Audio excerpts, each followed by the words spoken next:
one of the organizers. I'm also a founder member of the organization. Our role is to support African governments through research. We believe that only projects that are well researched can be implemented and produce the required results in the community. So our strong point is research.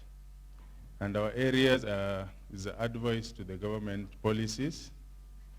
And we are also doing something on digitized economy and conflict generally. And we're also doing programs on agribusiness and environmental programs and climate change. So this program we have today is based on the government policy advisory. And we are targeting the young generation. Basically, as you all know, African governments, we've had problems ever since, before independence, after independence. It's now 50 plus years after we got our independence, and we are still grouped under underdeveloped countries. And despite the fact that we have a lot of resources just lying, we have to ask ourselves, where are we going wrong?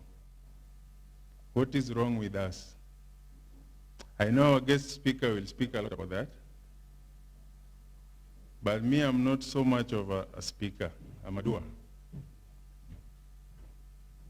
So what we've come to realize is that we have to, as a generation, we have to use what we have, our strengths, to change the way things are happening. Today, everybody believes that, and it is a Kenyan trend, that you need a lot of resources to succeed. So anybody who wants to do something will say, I don't have the resources to do it.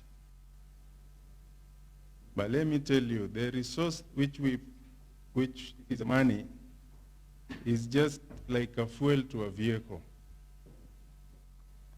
If you have bought your vehicle, let's say it's a public vehicle, and you have your passengers inside that vehicle, you cannot miss fuel. Can you? No. Those passengers will have already paid for that fuel. So money should be treated like that. It should be just a tool to move you once you have everything. But nowadays, the notion is that you have money and then you look for the other things. And that's why we are not moving. This country has a lot of money in the bank, but there are no ideas on what to do with that money. When GTZ was doing a research on the countries to support financially, they did not include Kenya. Even Rwanda was lower than us in terms of money. If you look at the money that we have in the banks, it's a lot. But money in the bank is nothing without great ideas to implement. So today we are here to tap into the strengths that we have. And what are those strengths? We are young people. We are at the peak of creativity. We have a lot of natural resources in this country. We have the passion, and we have the energy, and we have the potential. Other than the type of behind the back of our t-shirt, the theme of the program is harnessing the potential of young people. Majorly socioeconomic. If you look at our country, we have a big diversity in religion, in language, in culture, and so many others, and race. And we have never been divided in socioeconomic. We are always divided in political alignment and religious alignment. When it comes to boarding a matatu to town, nobody cares about your religion, nobody cares about your tribe, nobody cares about your background. So the only thing that can unite a nation together strongly is socioeconomic empowerment. The other things is your own choice. You have to choose the religion you want to belong to. You have to choose the culture you are born into. But if we are united in socioeconomic programs, that is the strong unity. So today, as we sit here, we want to help the government to strengthen the socioeconomic side of things. If you go to developed country, politics takes a very small column in the newspapers. The bigger chunk of the newspaper is always socioeconomic empowerment. But in our country, politics all over. Then we divide ourselves into groups, and we never see the bigger goal. So ladies and gentlemen, we are here to discuss, to dialogue on how we can improve our socioeconomic status. And we are here to tap into our energy, our potential, our passion, our talents, and use it for economic gain. And that talent is with you. It is with the young generation. Before the COVID-19, already the economy was suffering. COVID-19 has just escalated matters. The people who have suffered the most is a young generation. Those who are employed in private sector, those who are employed in hospitality industry, those who are employed in construction companies, all these have been affected. We are not supposed to give up hope. We are supposed to pick up from what we have.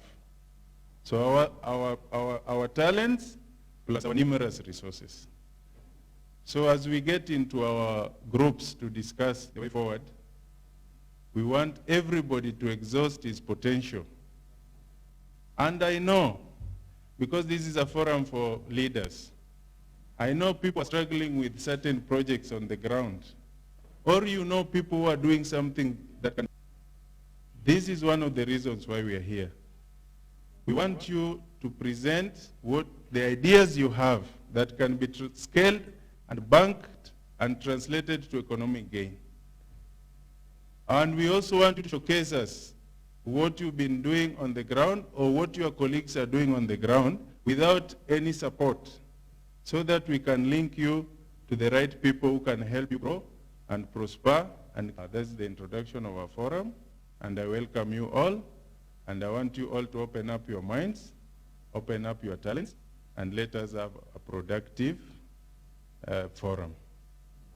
Later on in the day, for proper organization, we will do a small election to elect the regional coordinator, so that we'll be using that, the leadership, to coordinate the outcome of the forum.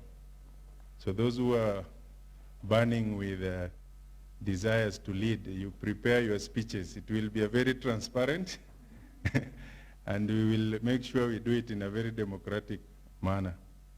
So with those few words and remarks, I welcome you all. Feel welcome. Let's have a productive forum. Thank you very much.